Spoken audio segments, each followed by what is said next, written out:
हरिओम। तुलसी विवाह के दिन तुलसी के पौधे का शालिग्राम के साथ प्रतीकात्मक विवाह किया जाता है। तुलसी को लक्ष्मी जी का जबकि शालिग्राम को विष्णु जी का प्रतीक माना जाता है। हिंदुओं के लिए तुलसी विवाह चातुर्मास के समापन का प्रतीक है।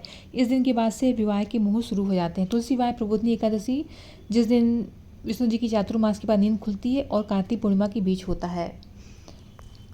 एक बार शंखचूड़ नामक असुर देवताओं को आतंकित कर रहा था। एक जादुई कवच उसे सुरक्षित रख रहा था, जिसके कारण देवताओं के शस्त्रों का उस पर कोई असर नहीं हो रहा था। ब्रह्मा जी ने देवताओं से कहा, जब तक शंखचूड़ की पत्नी वृंदा उसके प्रति निष्ठावान रहेगी, तब तक यह कवच शंखचूड़ को सुरक्षित रखेगा।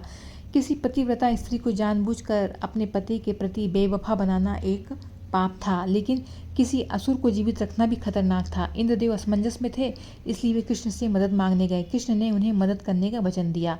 वृंदा भगवान की बहुत बड़ी भक्त थी। एक दिन उनसे भगवान से मिलने की इच्छा व्यक्त की वृंदा ने। कृष्ण, जो भगवान के अवतार हैं, तुरंत वृंदा के सामने प्रकट हुए, लेकिन वे कृष्ण के रूप में प्रकट नहीं हुए। चूंकि भगवान कोई भी रूप ले सकते हैं, तो कृष्ण ने शंखचूड़ का रूप लिया। वृंदा ने कृष्ण को अपना पति मानकर उनका वैसा ही स्वागत किया जैसे एक पत्नी अपने पति का करती है। तो वृंदा पतिव्रता नहीं रही, और उसकी पतिव्रता की जादुई शक्ति उसके पति के कवच से चली गई। देवताओं ने शीघ्र ही शंखचूड़ को मार डाला। सभी असुरों ने वृंदा पर बेवफाई का आरोप लगाया।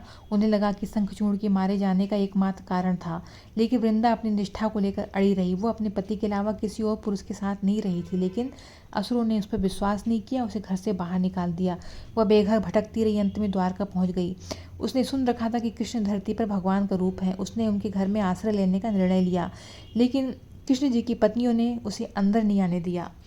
वृंदा ने आंगन में खड़े होकर कहा, कृष्ण बाहर आकर आपकी पत्नियों सहित विश्व को बताएं कि मैं केवल आपकी भक्त हूँ, शुद्ध और पतिव्रता, और केवल अपने पति के प्रति निष्ठावान हूँ। लेकिन कृष्ण वैसा नहीं कह सकते थे। वृंदा कृष्ण के आंगन में रुकी रही ताकि वो बाहर आकर उससे बचा सकें, लेकिन वह नहीं आए।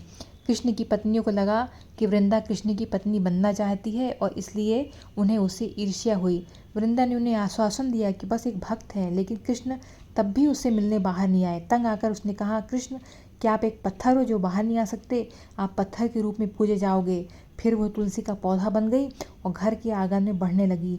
कृष्ण जी ने कहा कि मैं वृंदा के दुख का कारण था, मैं उसे बचाने नहीं आ पाया, मैंने उसे निराश किया। मैं एक पत्थर जैसा था, इसलिए अब से मुझे शालिग्राम नामक पत्थर के रूप में पूजा जाएगा। मेरे सम्मान में अर्पित की गई पूजा मैं तब तक स्वीकार नहीं करूँगा जब तक उसके साथ तुलसी का पत्ता मुझे अर्पित नहीं किया जाता। जिस विश्व ने वृंदा को नकारा, वही विश्व वृंदा को मेरे पास लाएगा। वह प्रेम, भक्ति, निष्ठा का सार्वभौमिक प्रतीक बनेगी।